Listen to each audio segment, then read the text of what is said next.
Halo sahabatku. Selamat datang kembali di channel Cerita Momo. Apa jadinya jika takdir mempertemukan kita kembali dengan orang yang dulu paling menyakiti hati? Bayangkan, dulu dia begitu sombong mengusir istrinya, tapi kini kita melihatnya sedang mengais sisa makanan di tumpukan sampah. Kisah kali ini bukan sekadar tentang karma, tapi tentang kebesaran hati yang akan membuat air mata kalian menetes. Tapi sebelum Momo mulai ceritanya, yuk kita ramaikan dulu kolom komentarnya. Jangan lupa tekan tombol like dan subscribe biar kalian gak ketinggalan kisah-kisah seru lainnya. Dan seperti biasa, Momo mau absen dulu nih. Coba tulis nama kalian, asal kota, dan ketik kata hadir di kolom komentar di bawah.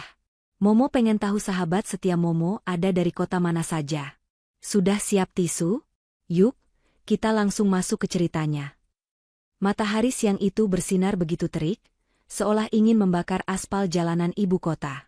Namun, panasnya udara di luar sana sama sekali tidak menyentuh kulit halus Dania.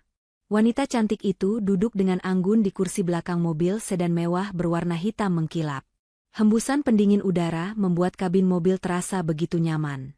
Dania merapikan sedikit tatanan rambutnya sambil melirik jam tangan mahal yang melingkar di pergelangan tangannya. Ia baru saja selesai meeting dengan klien besar dan hasilnya sangat memuaskan. Hidupnya kini nyaris sempurna. Karir cemerlang, harta berlimpah, dan ketenangan hati yang sudah lama ia perjuangkan. "Pak, nanti mampir ke toko kue sebentar ya, saya mau belikan oleh-oleh buat ibu di rumah," ucap Dania lembut kepada sopir pribadinya. "Baik, Bu Dania," jawab sang sopir dengan sopan. Mobil perlahan melambat saat mendekati perempatan jalan utama. Lampu lalu lintas berubah menjadi merah, memaksa deretan kendaraan mewah dan sepeda motor untuk berhenti sejenak. Dania menghela napas panjang, mengalihkan pandangannya keluar jendela kaca mobil yang gelap. Pemandangan hiruk-pikuk jalanan selalu menjadi tontonan bisu baginya di sela-sela kesibukan. Tepat di trotoar sebelah kiri mobilnya berhenti, mata Dania menangkap sosok seorang laki-laki yang sedang mengais-ngais tempat sampah besar berwarna hijau. Pakaian laki-laki itu lusuh, warnanya sudah tidak jelas lagi antara abu-abu atau coklat karena tertutup debu jalanan. Topi kumal menutupi sebagian wajahnya yang berkeringat. Di punggungnya, tersampir sebuah karung goni besar yang tampak berat, berisi botol-botol plastik bekas dan kardus-kardus kotor. Dania mengernyitkan dahi. Ada sesuatu pada gerak-gerik pemulung itu yang terasa tidak asing. Cara dia membungkuk, cara dia menyeka keringat di dahinya dengan punggung tangan. Dania merasa seperti pernah melihat gerakan itu ribuan kali sebelumnya. Jantungnya tiba-tiba berdetak lebih cepat tanpa alasan yang jelas. Tiba-tiba, laki-laki pemulung itu menoleh ke arah jalan, tepat ke arah mobil Dania berada, seolah menyadari ada yang memperhatikannya. Saat itulah, waktu seakan berhenti bagi Dania. Mata Dania membelalak lebar. Napasnya tercekat di tenggorokan. Wajah itu, meski kini tertutup noda hitam debu jalanan, meski pipinya tampak lebih tirus dan kempot, dan meski tatapan matanya terlihat layu dan lelah, Dania tidak mungkin salah mengenali wajah itu. Wajah yang pernah menjadi pusat dunianya selama 5 tahun pernikahan mereka. Wajah yang dulu selalu menatapnya dengan penuh cinta, namun di akhir cerita berubah menjadi wajah yang penuh kebencian. Itu Henry, mantan suaminya. "Mas, Henry?" desis Dania pelan, nyaris tak terdengar. Suaranya bergetar hebat. Bagaimana mungkin? Henry yang ia kenal adalah sosok yang gila hormat. Henry yang selalu memakai kemeja bermerek licin tanpa setrikaan yang salah. Henry yang tidak akan sudi menginjakan kakinya di tempat kotor, apalagi mengais sampah. Tapi kenyataan di depan matanya ini begitu menampar logika. Laki-laki itu sedang memegang sebuah botol plastik penyok, lalu memasukkannya ke dalam karung goni. Ingatan Dania seketika terlempar mundur paksa ke masa lalu. Masa-masa kelam 3 tahun yang lalu. Saat itu, di ruang tamu rumah mereka yang megah, Henry berdiri berkacak pinggang dengan wajah merah padam. Di sebelahnya berdiri Vala, wanita muda yang saat itu sedang hamil muda, hasil perselingkuhan mereka. Vala tersenyum sinis, seolah dialah pemenang dalam drama rumah tangga itu. "Mulai hari ini, kamu angkat kaki dari rumah ini, Dania," bentak Henry saat itu. Suaranya menggelegar, membuat Dania yang sedang menangis bersimpuh di lantai semakin gemetar. "Tapi Mas, Ini rumah kita, aku istri kamu. Isak Dania memohon. Istri yang tidak berguna, potong Henry kasar. Lihat Fala.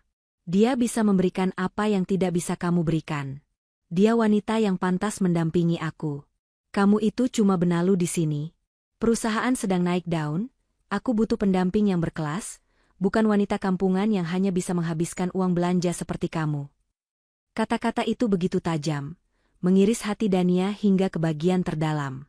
Henry bahkan tega menyeret koper baju Dania dan melemparkannya ke halaman rumah saat hujan deras turun. Pergi. Jangan pernah kembali lagi mengemis padaku. Jangan harap kamu dapat 1 rupiah pun dari hartaku. Teriak Henry kala itu, sambil merangkul Fala yang tertawa puas melihat penderitaan Dania. Dania ingat betul bagaimana ia berjalan gontai meninggalkan gerbang rumah mewah itu di bawah guyuran hujan, dengan hati yang hancur lebur dan harga diri yang diinjak-injak. Suara klakson panjang membuyarkan lamunan Dania. Lampu sudah berubah hijau. Mobil kembali melaju perlahan, meninggalkan sosok Henry yang masih sibuk mengikat karung goninya di pinggir jalan.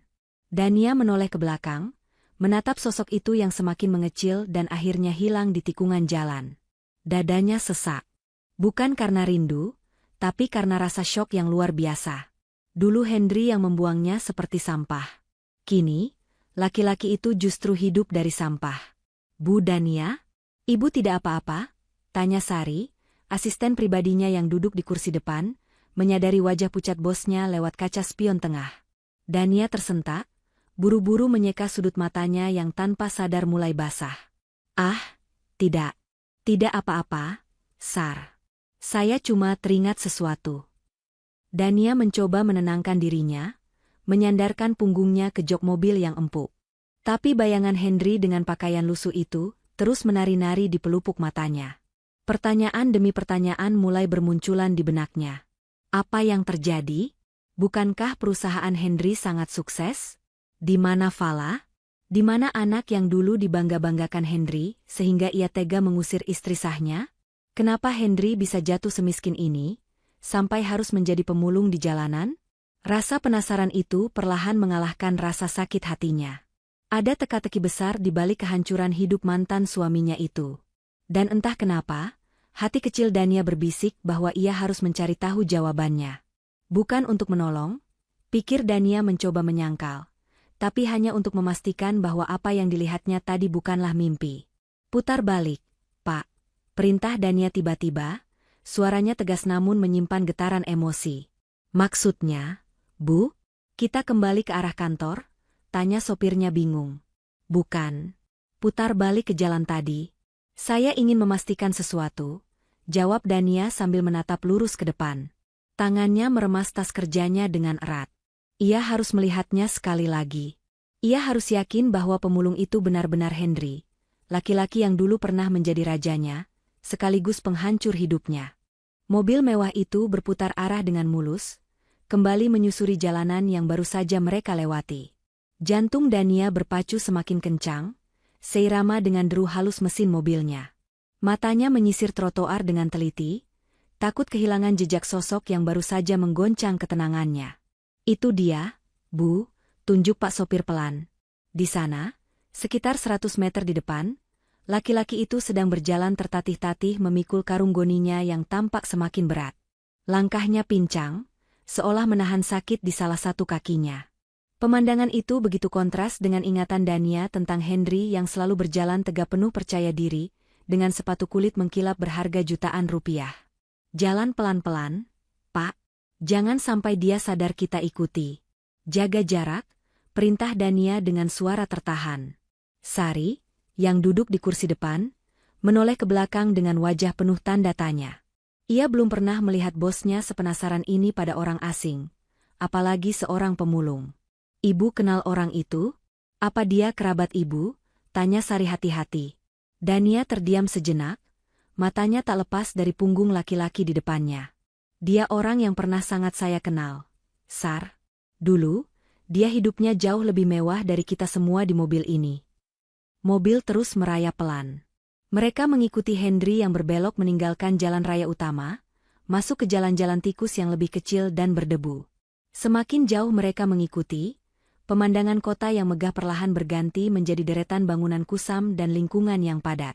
Hendry sesekali berhenti untuk memungut botol plastik yang tergeletak di selokan, lalu kembali memikul karungnya. Tidak ada rasa jijik di wajahnya, hanya kepasrahan yang mendalam. Dania meremas tangannya sendiri melihat itu. Dulu, Hendry pernah memecat seorang pembantu rumah tangga hanya karena ada setitik debu di meja kerjanya. Kini, dia justru bergumul dengan kotoran setiap detiknya. Setelah hampir setengah jam membuntuti, mobil mereka terpaksa berhenti di ujung sebuah gang sempit yang becek. Jalan itu terlalu kecil untuk dilewati mobil. Di depan sana, terlihat kawasan pemukiman kumuh di bantaran kali yang padat dan semrawut. Atap-atap rumah di sana saling bertumpuk, terbuat dari seng berkarat, terpal bekas, dan tripleks sisa bangunan. "Kita tidak bisa masuk, Bu," lapor sopir. Hendry terlihat terus berjalan masuk ke dalam gang itu, menembus kerumunan anak-anak kecil yang berlarian tanpa alas kaki. "Saya akan turun," ucap Dania tegas sambil membuka pintu mobil. "Tapi Bu Dania, tempat itu kotor dan mungkin tidak aman." Sari mencoba mencegah, khawatir melihat penampilan Dania yang sangat mencolok dengan blazer rapi dan sepatu hak tinggi. "Temani saya, Sar. Kamu ikut saya." "Pak sopir tunggu di sini, kunci pintunya," perintah Dania tak terbantahkan. Ia mengambil kacamata hitam dari dalam tasnya untuk menutupi sebagian wajahnya, berharap tidak ada yang mengenalinya di tempat seperti ini. Dania dan Sari berjalan hati-hati menyusuri gang sempit itu. Bau amis air sungai bercampur sampah menyengat hidung mereka. Dania harus menahan napas dan mengangkat sedikit ujung celananya agar tidak terkena cipratan lumpur hitam. Hatinya mencelos. Apakah benar Hendry tinggal di lingkungan seperti ini? Mata Dania terus mengawasi punggung Hendry dari kejauhan. Laki-laki itu berbelok ke sebuah area yang lebih sepi di pinggiran kali. Di sana berdiri sebuah gubuk reot yang lebih mirip kandang ayam daripada rumah manusia. Dindingnya hanya terbuat dari kardus bekas kulkas yang ditambal plastik hitam. Pintunya miring, nyaris lepas dari engselnya. Dania bersembunyi di balik tembok sebuah warung kecil yang tutup, mengintip apa yang dilakukan Hendry. Hendry meletakkan karung goninya di depan gubuk itu. Ia duduk di sebuah bangku kayu panjang yang sudah lapuk, melepas topinya, dan mengusap wajahnya yang kusam dengan handuk kecil yang sudah dekil. Dari jarak sedekat ini, Dania bisa melihat dengan jelas kerutan-kerutan penderitaan di wajah mantan suaminya. Rambutnya yang dulu selalu tertata rapi kini agak gondrong dan berantakan, diselingi uban yang mulai banyak tumbuh, padahal usianya belum terlalu tua. "Ya Tuhan!" desis Sari pelan di samping Dania, menutup mulutnya karena kaget melihat kondisi tempat tinggal orang yang diikuti bosnya. "Ibu yakin itu orang yang ibu maksud? Kasihan sekali hidupnya, Bu." Dania tidak menjawab. Tenggorokannya terasa tercekat. Ia ingat betul saat perceraian mereka, Hendry memenangkan hampir semua aset Gonogini. Rumah mewah, 2 mobil sport, ruko-ruko strategis, dan tabungan deposito miliaran rupiah. Semua jatuh ke tangan Hendry. Dania keluar dari rumah itu hanya membawa pakaian di badan dan mobil pribadinya yang sudah tua. Seharusnya, Hendry hidup bergelimang harta bersama Vala, wanita yang ia sebut sebagai bidadari penyelamat itu. Seharusnya mereka sedang berlibur ke Eropa atau makan malam di restoran bintang 5. Kemana perginya semua itu? Batin Dania berteriak. Jika Hendry jatuh miskin, di mana Vala? Apakah wanita itu masih setia mendampinginya di gubuk kardus ini? Dania mencoba mencari tanda-tanda keberadaan wanita lain di sana. Namun, sepi. Tidak ada jemuran pakaian wanita, tidak ada suara tawa manja yang dulu sering ia dengar saat Vala menggoda Hendry di telepon. Hanya ada kesunyian yang menyedihkan yang melingkupi gubuk itu. Tiba-tiba, Hendry merogoh saku celananya yang bolong. Ia mengeluarkan beberapa lembar uang ribuan yang lusuh, dan menghitungnya berulang kali dengan wajah cemas. Ia menghela napas panjang, tampak kecewa, lalu memasukkan kembali uang itu. Ia kemudian mengambil botol air minum bekas yang isinya tinggal setengah, meneguknya sedikit, lalu menyisakan sisanya. Pemandangan itu menohok ulu hati Dania. Laki-laki yang dulu membuang makanan mahal hanya karena rasanya kurang pas di lidah, kini harus berhemat air minum bekas. "Bu Dania, kita pulang saja yuk. Saya nggak tega lihatnya," bisik Sari. Dania menggeleng pelan. Rasa penasarannya belum tuntas. Ia melihat sekeliling gubuk itu lagi. Tidak ada mobil, tidak ada motor, bahkan sepeda butut pun tidak ada. Benar-benar tidak ada sisa kemewahan sedikit pun. Sari, cari tahu informasi di warung depan sana, bisik Dania memberi instruksi. Tanya ke warga sekitar, siapa laki-laki yang tinggal di gubuk itu. Sejak kapan dia di sana, dan apakah dia tinggal sendiri atau ada istrinya. Tapi ingat, jangan bilang saya yang suruh. Pura-pura saja kamu sedang survei bantuan sosial atau apalah. Sari mengangguk mengerti, lalu beranjak pergi melaksanakan perintah bosnya.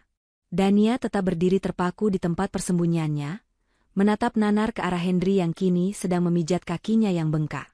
Ada rasa kepuasan samar di hati Dania, melihat karma bekerja begitu nyata.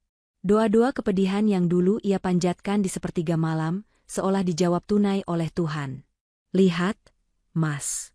Kamu membuang berlian demi kerikil, dan sekarang kerikil itu pun hilang. Menyisakan debu, gumam Dania dalam hati. Namun, di balik rasa puas itu, ada rasa nyeri yang aneh. Dania bukan wanita jahat yang bisa tertawa lepas di atas penderitaan orang lain, apalagi orang itu pernah menjadi imam dalam hidupnya. Pemandangan kehancuran total Henry ini terlalu mengerikan untuk dinikmati sebagai sebuah kemenangan. Ini bukan sekadar jatuh miskin, ini adalah kejatuhan martabat manusia ke titik terendah. Tak lama kemudian, Sari kembali dengan wajah yang lebih serius. Sudah dapat infonya, Bu? Tanya Dania. Sudah, Bu, jawab Sari dengan suara berbisik namun terdengar antusias. Kata ibu pemilik warung, laki-laki itu namanya Pak Henry. Dia baru tinggal di sini sekitar setahun. Dia dikenal pendiam dan tertutup. Istrinya? Kejar Dania cepat. Dia tinggal sama siapa? Sari menatap Dania dengan tatapan ragu sejenak sebelum menjawab. Itu yang aneh, Bu. Warga bilang dia tidak punya istri di sini. Dia datang sendirian, luntang-lantung. Katanya dulu dia orang kaya yang bangkrut total karena ditipu habis-habisan. Dania terhenyak. Ditipu? Iya, Bu. Tapi ada satu lagi yang lebih mengejutkan, lanjut Sari. Warga bilang, dia memang tidak punya istri di rumah itu, tapi dia tidak tinggal sendirian, Bu. Dahi Dania berkerut. Maksud kamu? Belum sempat Sari menjawab, terdengar suara kecil dari dalam gubuk kardus itu. Suara batuk renyah seorang anak kecil, diikuti panggilan lirih yang membuat darah Dania berdesir. Ayah, Baim haus. Dania melihat Henry langsung melompat bangkit dari duduknya, melupakan kakinya yang sakit, dan bergegas masuk ke dalam gubuk dengan wajah penuh kekhawatiran sambil membawa sisa air di botol tadi. Ayah? Dania mematung. Dunia Dania serasa berputar. Henry punya anak?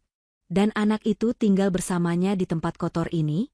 Dania tahu pasti mereka tidak pernah memiliki anak selama menikah karena masalah kesehatan Dania dulu, hal yang juga dijadikan alasan Henry untuk berselingkuh. Jadi, anak siapa itu? Anak Fala? Jika itu anak Fala, lalu di mana ibunya? Kenapa anak sekecil itu dibiarkan hidup di gubuk kardus bersama seorang pemulung? Dania merasa kakinya lemas. Teka-teki ini semakin rumit dan menyakitkan. Ia menatap gubuk itu dengan pandangan kabur. Di dalam sana, ada rahasia besar yang selama ini disembunyikan Henry. Dan Dania tahu, ia tidak akan bisa tidur tenang sebelum menguak seluruh kebenarannya. Malam itu, kemewahan apartemen penthouse milik Dania terasa begitu dingin dan sepi. Lampu kristal yang menggantung indah di langit-langit, seolah menatapnya dengan tatapan kosong. Dania duduk di sofa kulit impornya, segelas teh hangat di tangannya sudah tidak lagi mengepulkan asap. Pikirannya tidak berada di ruangan itu. Jiwanya masih tertinggal di gubuk kardus pinggir kali yang ia datangi siang tadi. Suara batuk anak kecil itu, Ayah, Baim haus, terus terngiang seperti rekaman rusak di kepala Dania. Siapa Baim? Pertanyaan itu menyiksa batinnya. Jika itu anak Fala, betapa kejamnya wanita itu membiarkan darah dagingnya hidup di tempat yang bahkan tikus pun enggan bersarang. Dania tidak bisa membiarkan rasa penasaran ini membusuk di kepalanya. Ia meletakkan gelas tehnya dengan kasar di meja, lalu meraih ponsel pintarnya. Dania menekan sebuah nomor yang sudah lama tidak ia hubungi. Pak Burhan. Dia adalah mantan pengacara perusahaan Henry, orang kepercayaan yang dulu mengurus perceraian mereka. Dania tahu, Pak Burhan adalah orang yang lurus. Dia hanya bekerja profesional meski hatinya berat saat melihat Dania diusir dulu. "Halo, Pak Burhan. Ini Dania," sapanya to the pound. Ada jeda panjang di seberang sana, sebelum suara bariton tua itu menjawab dengan nada terkejut. "Bu Dania? Astaga, apa kabar, Bu? Sudah lama sekali. Saya dengar bisnis Ibu di bidang properti sedang meroket. Selamat ya, Bu." "Terima kasih, Pak. Tapi saya menelepon bukan untuk basa-basi bisnis," potong Dania cepat. "Saya ingin tahu tentang Henry." Hening kembali menyelimuti sambungan telepon. "Pak Burhan," desak Dania. "Saya melihatnya hari ini. Di jalanan. Jadi pemulung. Apa yang sebenarnya terjadi? Saya butuh kebenaran, bukan gosip." Terdengar helaan napas berat dari ujung telepon. "Saya pikir Ibu sudah tahu. Berita kehancuran Pak Henry sempat ramai di kalangan pebisnis 2 tahun lalu, Bu. Tapi mungkin karena Ibu memblokir semua akses informasi tentang beliau, Ibu jadi terlewat." "Ceritakan, Pak. Semuanya," pinta Dania tegas. "Baiklah, Bu." Pak Burhan memulai ceritanya, suaranya terdengar prihatin. "Setahun setelah Ibu pergi, Pak Henry memang seperti orang yang sedang di atas angin. Bisnis lancar, dan dia sangat memanjakan istri barunya, Bu Fala. Apapun yang diminta Bu Fala, pasti dituruti. Mulai dari mobil sport, liburan ke Eropa, sampai perhiasan berlian." Dania mencengkeram ponselnya erat-erat. Hatinya perih mendengar betapa mudahnya Henry memberikan segalanya pada wanita itu, sementara dulu Dania harus berdebat hanya untuk merenovasi dapur yang bocor. "Lalu, bencana itu datang," lanjut Pak Burhan. "Bu Fala mengenalkan seorang rekan bisnis kepada Pak Henry. Namanya Riko. Katanya dia punya proyek tambang batu bara dengan keuntungan fantastis. Karena percaya buta pada istrinya, Pak Henry tidak melakukan pengecekan mendalam. Dia menggelontorkan hampir seluruh modal perusahaan, bahkan menggadaikan sertifikat rumah dan aset-aset ruko untuk investasi itu." Dania menutup mulutnya dengan tangan, tak percaya dengan kebodohan mantan suaminya. Henry yang ia kenal sangat teliti dan pelit soal uang, bisa begitu ceroboh karena cinta buta. "Ternyata itu investasi bodong, Bu. Skema Ponzi." Suara Pak Burhan merendah. Saat jatuh tempo pembayaran, Riko menghilang. Kantornya kosong. Uang miliaran rupiah raib begitu saja. Para investor lain dan bank mulai mengejar Pak Henry. Aset-aset disita satu persatu. Pak Henry bangkrut total dalam waktu semalam. Dia digugat Pilot. "Dan Fala?" tanya Dania dengan suara bergetar. "Di mana istrinya saat dia jatuh?" "Itulah bagian paling menyakitkan, Bu," jawab Pak Burhan lirih. "Sehari sebelum debt collector dan polisi datang menyegel rumah, Bu Fala kabur. Dan yang lebih parah, dia ternyata membawa kabur sisa uang tunai dan perhiasan yang masih bisa diselamatkan. Belakangan diketahui, Bu Fala ternyata punya hubungan gelap dengan Riko, si penipu itu. Mereka sekongkol untuk menguras harta Pak Henry sampai kering." "Biadab," desis Dania. Amarahnya meledak, bukan untuk membela Henry, tapi sebagai sesama wanita, ia tidak habis pikir ada manusia sejahat itu. Jadi Henry ditinggal sendirian menanggung utang? "Betul, Bu. Dia hancur lebur. Mentalnya kena. Dia sempat mau bunuh diri, tapi digagalkan warga. Sejak saat itu, dia menghilang dari peredaran. Saya tidak tahu dia ada di mana sekarang, sampai Ibu bilang dia jadi pemulung." "Pak," Dania teringat satu hal penting. Ada anak kecil bersamanya. Laki-laki, sekitar umur 4 tahun. Namanya Baim. Itu anak siapa?" "Ah, Baim?" Suara Pak Burhan terdengar sedih. "Itu anak kandung Pak Henry dan Bu Fala. Anak yang lahir beberapa bulan setelah mereka menikah. Saat Bu Fala kabur dengan selingkuhannya, dia tidak membawa anaknya, Bu. Dia meninggalkan bayi itu begitu saja di kamar saat dia pergi. Dia menganggap anak itu beban yang akan menyusahkan pelariannya." Air mata Dania menetes tanpa bisa ditahan. Dadanya sesak membayangkan bayi sekecil itu ditinggalkan ibunya sendiri demi uang dan laki-laki lain. "Jadi, Henry merawat anak itu sendirian? Sepertinya begitu, Bu. Pak Henry, seburuk-buruknya dia sebagai suami bagi ibu dulu, dia ternyata tidak sanggup membuang darah dagingnya. Padahal anak itu adalah bukti pengkhianatan istrinya juga. Bayangkan, Bu, dia merawat anak dari wanita yang telah menghancurkan hidupnya sampai ke titik nol. Percakapan itu berakhir beberapa menit kemudian, meninggalkan Dania dalam keheningan yang mencekam. Fakta-fakta yang baru saja ia dengar berputar-putar di kepalanya seperti badai. Henry bukan hanya bangkrut. Dia dikhianati, ditipu, dirampok, dan dibuang seperti sampah oleh wanita yang demi dia. Henry rela menghancurkan rumah tangganya sendiri dengan Dania. Karma itu datang dengan cara yang sangat brutal dan ironis. Dulu Henry mengusir Dania karena menganggap Dania tidak level dengannya. Sekarang, dia jatuh ke level yang paling bawah karena wanita yang dia agung-agungkan. Namun, bayangan Baim kembali muncul. Anak tak berdosa itu tidak tahu apa-apa. Dia tidak tahu ibunya penipu, dia tidak tahu ayahnya dulu orang jahat. Dia hanya tahu ayahnya adalah pahlawan yang memberinya air minum di gubuk kardus. Dania bangkit berdiri, berjalan menuju jendela kaca besar yang menampilkan pemandangan lampu kota Jakarta di malam hari. Di kejauhan, di sudut kota yang gelap dan kumuh, ada seorang mantan direktur utama yang kini tidur beralaskan kardus. Mungkin sedang memeluk anaknya agar tidak kedinginan. Ada rasa iba yang menyelinap masuk di sela-sela dinding kebencian Dania. Rasa kemanusiaan yang mengusik nuraninya. Kamu bodoh, Mas. Kamu benar-benar bodoh, gumam Dania pada bayangan dirinya di kaca jendela. Tapi setidaknya, kamu masih punya sedikit hati untuk tidak membuang anakmu. Malam itu Dania tidak bisa tidur nyenyak. Ia tahu, pengetahuannya tentang kebenaran ini mengubah segalanya. Ia tidak bisa lagi berpura-pura buta. Besok, ia harus melihat dengan mata kepalanya sendiri. Bukan untuk menghakimi, tapi untuk membuktikan apakah benar ada sisa kebaikan di hati laki-laki yang dulu begitu kejam padanya itu. Dania harus melihat interaksi mereka lebih dekat. Ia harus tahu, apakah Henry merawat Baim dengan tulus, atau hanya karena terpaksa. Keesokan harinya, Dania kembali ke kawasan kumuh itu. Kali ini, ia tidak turun dari mobil. Ia memarkirkan kendaraannya agak jauh di balik bayang-bayang pohon besar, di seberang sebuah lapak pengepul barang bekas yang ramai. Informasi dari Sari benar, disinilah biasanya Henry menyetorkan hasil kerjanya setiap sore.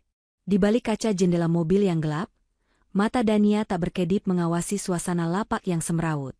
Bau besi berkarat dan plastik terbakar samar-samar tercium meski kaca mobil tertutup rapat.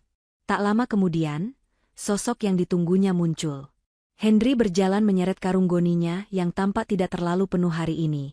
Langkahnya gontai, bahunya merosot turun seolah memikul beban dunia yang tak kasat mata. Keringat membanjiri kaos oblongnya yang sudah bolong di bagian punggung. Dania melihat Henry meletakkan karungnya di depan timbangan.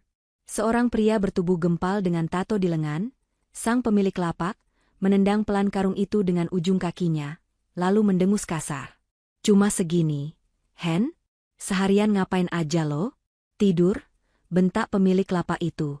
Suaranya cukup keras, hingga terdengar samar oleh Dania. Henry tampak menunduk, meremas topinya. Gestur tubuh yang sangat asing bagi Dania.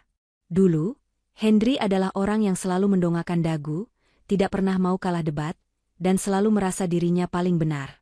Kini, dia berdiri membungkuk seperti kerupuk yang layu disiram air, menerima makian dari orang yang pendidikan dan status sosialnya jauh di bawah Henry di masa lalu. Maaf, Bang. Saingannya banyak hari ini.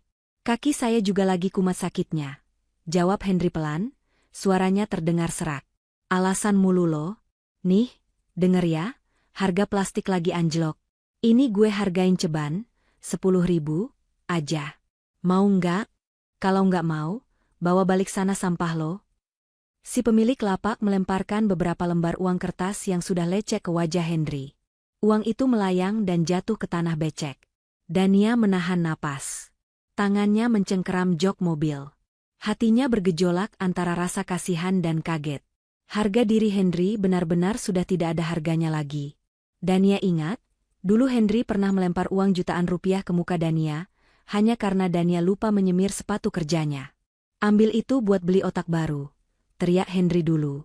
Sekarang, karma itu berbalik dengan presisi yang mengerikan. Henry harus berjongkok, memunguti uang receh yang dilempar ke tanah yang kotor demi menyambung hidup. Henry memungut uang itu dengan tangan gemetar, membersihkan noda lumpur yang menempel pada lembaran kertas lusuh itu, lalu mengangguk sopan pada si pemilik lapak. "Makasih, Bang. Makasih." Ia berbalik pergi. Wajahnya terlihat sangat lelah, matanya cekung, dan bibirnya pecah-pecah kering. "Jalan pelan, Pak. Ikuti dia," perintah Dania pada sopirnya. Henry berjalan menuju sebuah warung kelontong kecil di ujung jalan. Dania mengamatinya lekat-lekat. Apa yang akan dia beli dengan uang 10.000 rupiah itu? Rokok? Kopi untuk menenangkan stres? Atau mungkin berjudi? Pikiran negatif masa lalu masih sempat menghantui Dania. Dulu Henry memang boros dan suka menghamburkan uang untuk kesenangan pribadinya. Namun, apa yang dilihat Dania selanjutnya membuat dada wanita itu terasa sesak, seolah ada batu besar yang menghimpit paru-parunya. Henry berdiri di depan etalase kaca warung itu. Matanya menatap nanar pada tumpukan nasi bungkus yang tersaji di meja. Ia memegang perutnya. Dania bisa melihat dengan jelas jakun Henry naik turun menelan ludah. Jelas sekali laki-laki itu kelaparan. Mungkin dia belum makan seharian. Tangan Henry bergerak perlahan menghitung uang di tangannya yang hanya 10.000 itu. Ia menatap nasi bungkus, lalu menatap uangnya, lalu menatap lagi ke arah lain. Ada pergulatan batin yang hebat di wajahnya. Akhirnya, Henry menggeleng lemah. Ia tidak membeli nasi. "Bu, beli susu kotak yang coklat 1, sama roti bantal 1 ya," ucap Henry pada penjaga warung. Dania terperangah. Susu kotak dan roti bantal? Itu bukan makanan untuk laki-laki dewasa yang kelaparan. Itu jajanan anak-anak. Henry menyerahkan hampir seluruh uangnya. Penjaga warung memberikan kembalian berupa uang koin recehan, mungkin hanya 500 atau 1.000 perak. Henry menatap sisa uang di tangannya dengan tatapan kosong, lalu memasukkannya ke saku. Ia tidak jadi makan. Ia mengorbankan rasa laparnya demi membelikan susu dan roti. "Untuk Baim," gumam Dania lirih di dalam mobil. Matanya mulai terasa panas. Pemandangan ini menghancurkan pertahanan kebencian Dania. Jika Henry masih egois seperti dulu, dia pasti akan membeli nasi kenyang untuk dirinya sendiri dan membiarkan anaknya makan sisa atau minum air putih saja. Tapi tidak. Henry yang sekarang, dengan perut keroncongan, berjalan tertatih membawa kantong kresek hitam berisi susu, seolah itu adalah harta karun paling berharga di dunia.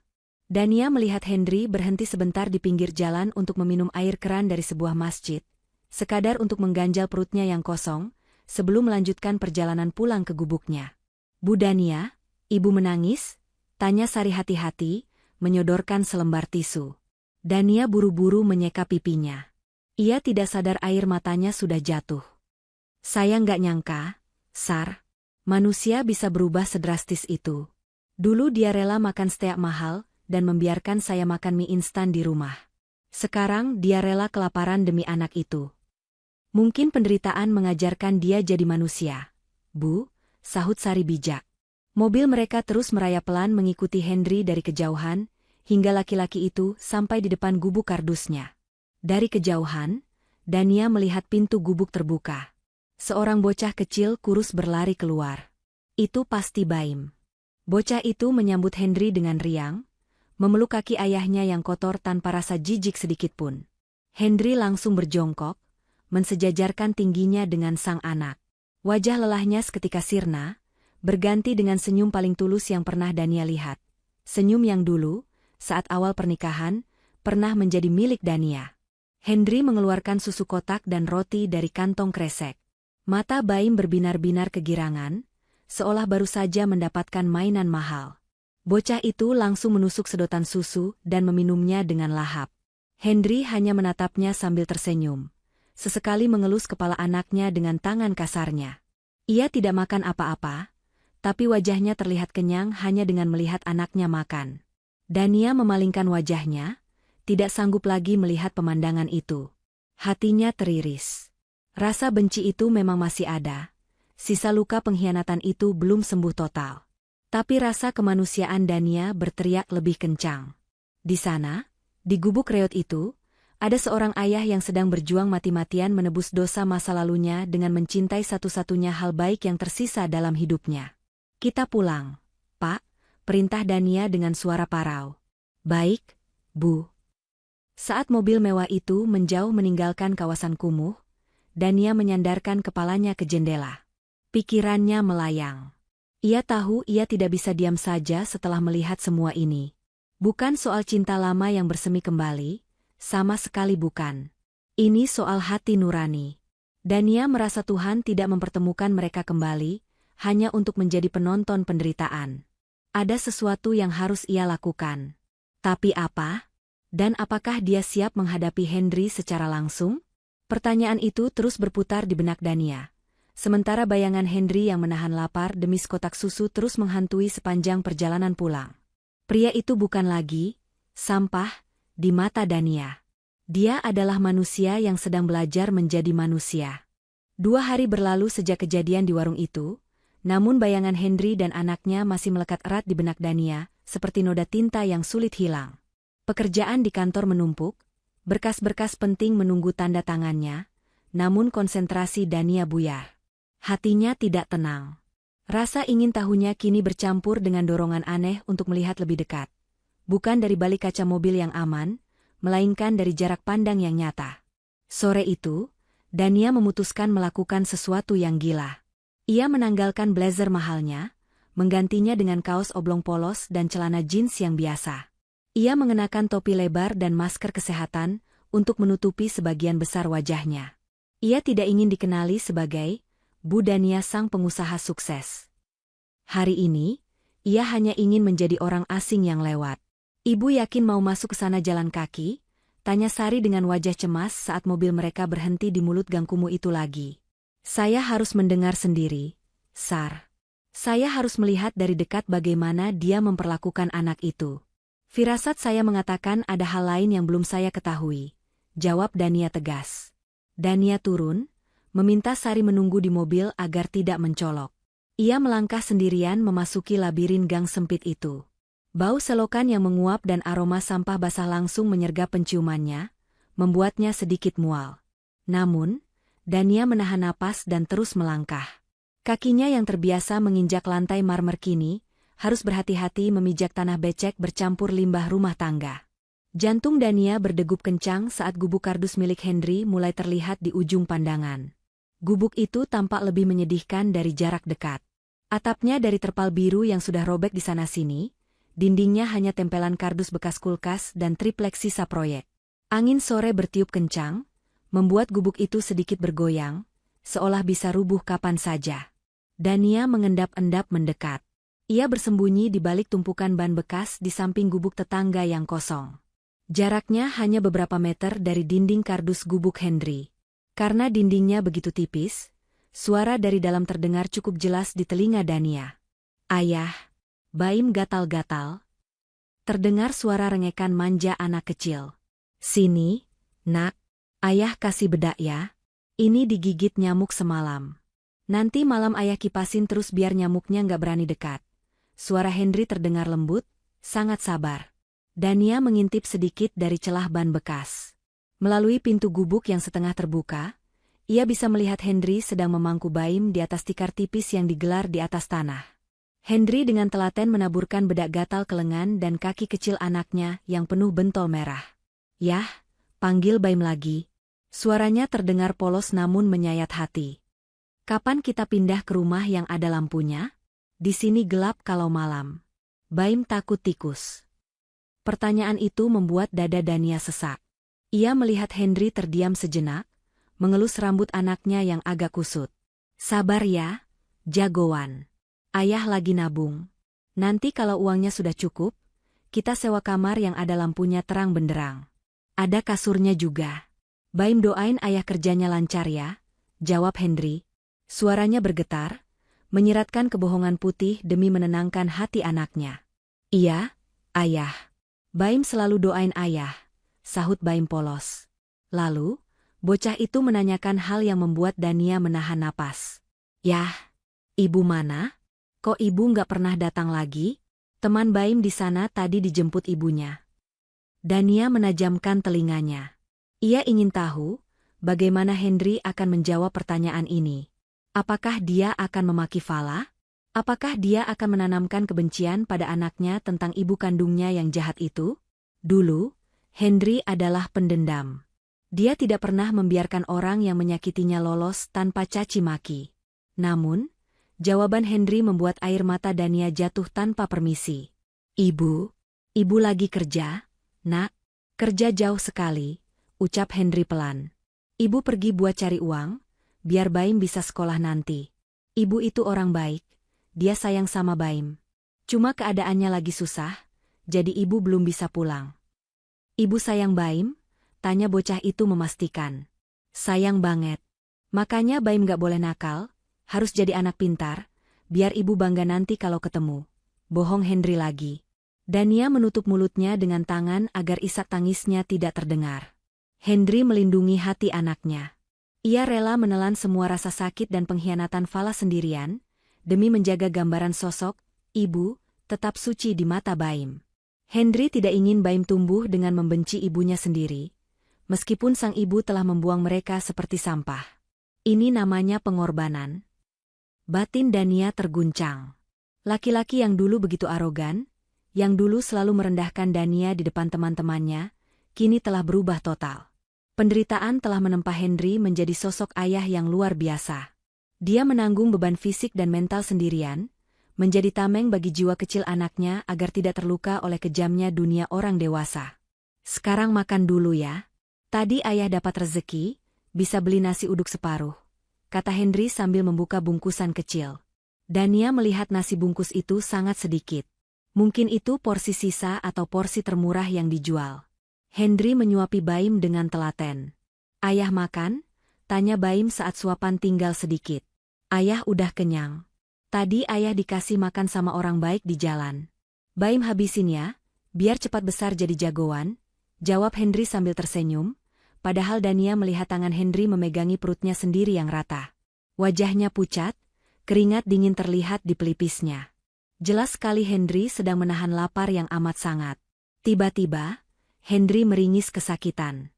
Ia memegangi kaki kanannya, kaki yang dilihat Dania pincang tempo hari. Henry memijat betisnya dengan wajah menahan nyeri yang luar biasa, sambil berusaha tetap tersenyum di depan Baim yang sedang mengunyah. Kaki ayah sakit lagi? Tanya Baim khawatir. Enggak, cuma kram dikit. Biasa, kebanyakan jalan, kilah Henry cepat. Dania tidak sanggup lagi melihatnya. Hatinya hancur. Ia sadar, kebenciannya pada Henry perlahan luntur, digantikan oleh rasa iba yang mendalam. Henry memang pernah bersalah besar padanya. Henry pernah menjadi monster dalam hidup Dania. Tapi melihatnya sekarang, melihat bagaimana Tuhan menghukumnya dan bagaimana Henry menjalani hukumannya dengan ikhlas demi seorang anak, Dania merasa dendamnya sudah tidak ada artinya lagi. Dania mundur perlahan, berniat meninggalkan tempat itu sebelum pertahanannya runtuh total. Namun, nasib berkata lain. Kakinya yang tidak terbiasa dengan medan sempit itu tersandung tumpukan kaleng bekas di samping ban.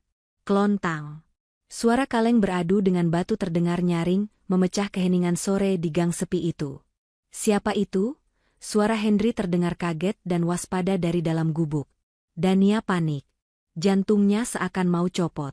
Ia hendak berbalik dan lari, tapi kakinya terpeleset tanah licin. Ia kehilangan keseimbangan dan terjatuh. Topi lebarnya terlepas, masker yang menutupi wajahnya melorot ke dagu. Di saat yang bersamaan, Henry muncul dari balik pintu gubuk dengan wajah tegang, siap melindungi anaknya dari bahaya. Mata Henry langsung tertuju pada sosok wanita yang terjatuh di dekat tumpukan sampah itu. Waktu seakan berhenti untuk kedua kalinya. Mata Henry membelalak lebar. Wajahnya yang kusam seketika memucat, lebih putih dari kertas. Bibirnya bergetar hebat, tak mampu mengeluarkan suara. Ia mengenali wajah itu. Wajah yang dulu ia usir dengan kasar, wajah yang kini terlihat begitu bersih dan terawat, kontras dengan dirinya yang berlumur debu.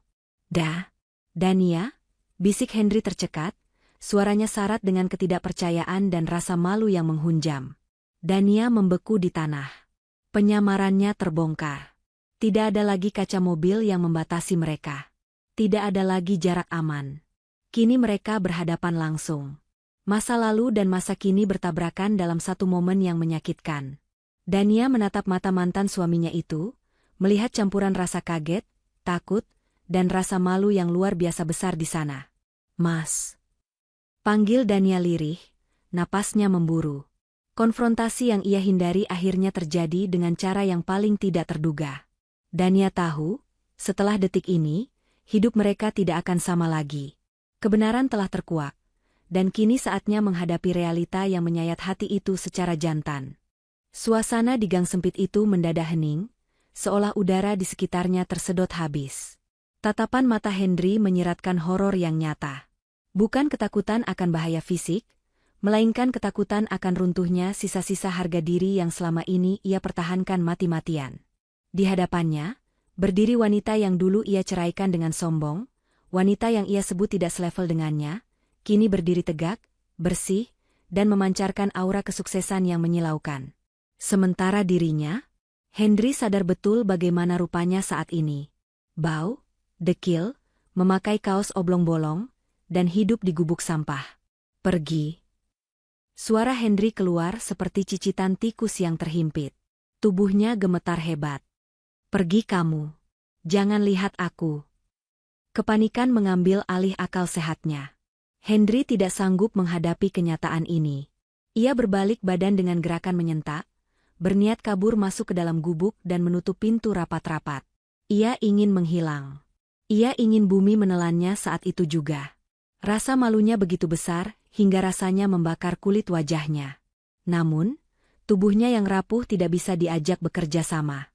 Saat ia mencoba berputar cepat dengan kaki kanannya yang cedera, rasa nyeri yang tajam menusuk tulang keringnya.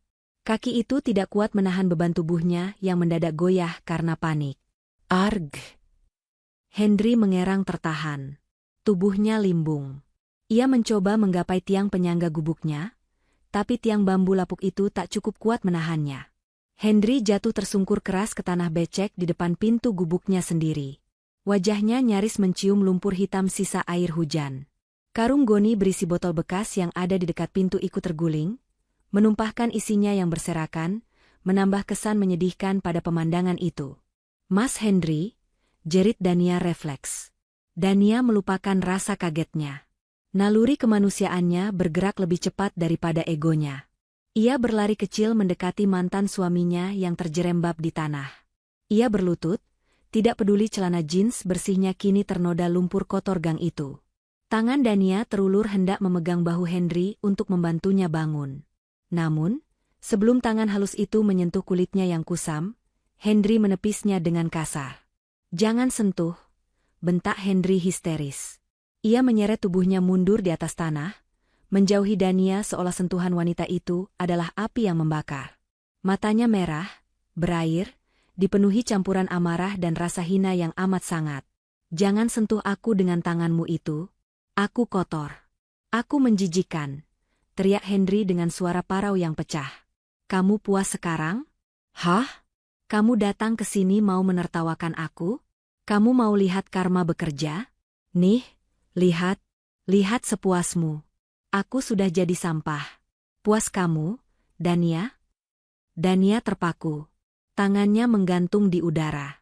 Hatinya mencelos melihat reaksi defensif Hendri yang begitu ekstrim. Ia melihat air mata mulai meleleh di pipi kotor laki-laki itu, membuat jalur putih di wajahnya yang berdebu. "Mas, aku nggak bermaksud." Suara Dania tercekat. "Pergi. Aku mohon pergi." Hendri menundukkan wajahnya dalam-dalam, menyembunyikannya di antara kedua lututnya. Bahunya terguncang hebat. Laki-laki itu menangis sesenggukan. Tangis yang ditahan bertahun-tahun, tangis kekalahan seorang laki-laki yang sudah kehilangan segalanya. Suasana tegang itu pecah oleh suara kecil yang ketakutan. "Ayah? Ayah kenapa jatuh? Ayah sakit?" Bayi muncul di ambang pintu gubuk. Mata bulat bocah itu membelalak melihat ayahnya duduk di tanah sambil menangis. Baim langsung berlari memeluk leher Hendri. Ia menatap Dania dengan tatapan waspada dan takut, seolah Dania adalah monster yang baru saja menyakiti pahlawannya. "Tante jahat ya? Tante dorong ayah?" tanya Baim polos namun menusuk. Bocah itu merentangkan tangan kecilnya, berusaha melindungi tubuh besar ayahnya dari Dania. "Jangan ganggu ayah Baim. Pergi." Dania merasa seperti ditampar. Tuduhan polos dari anak kecil itu lebih menyakitkan daripada makian orang dewasa. Hendri yang mendengar suara anaknya langsung mengangkat wajah. Ia buru-buru menghapus air matanya dengan punggung tangan yang kotor. Ia tidak mau terlihat lemah di depan Baim. Dengan susah payah, ia memeluk tubuh kecil anaknya. "Enggak, Nak, tante ini enggak jahat. Ayah cuma terpleset," ucap Hendri terbata-bata, berusaha menenangkan Baim meski suaranya masih serak basah. Hendri menatap Dania lagi. Kali ini tidak ada amarah yang meledak-ledak, hanya tatapan memohon yang sangat dalam. Tatapan seorang ayah yang tidak ingin anaknya melihatnya dipermalukan lebih jauh. "Bu Dania?" panggil Hendri lirih. Ia menggunakan sebutan, "Bu," menciptakan tembok formalitas yang menegaskan betapa jauhnya jarak status sosial mereka sekarang. "Saya mohon, tolong tinggalkan kami. Jangan bikin anak saya takut. Tempat ini bukan tempat untuk orang seperti ibu."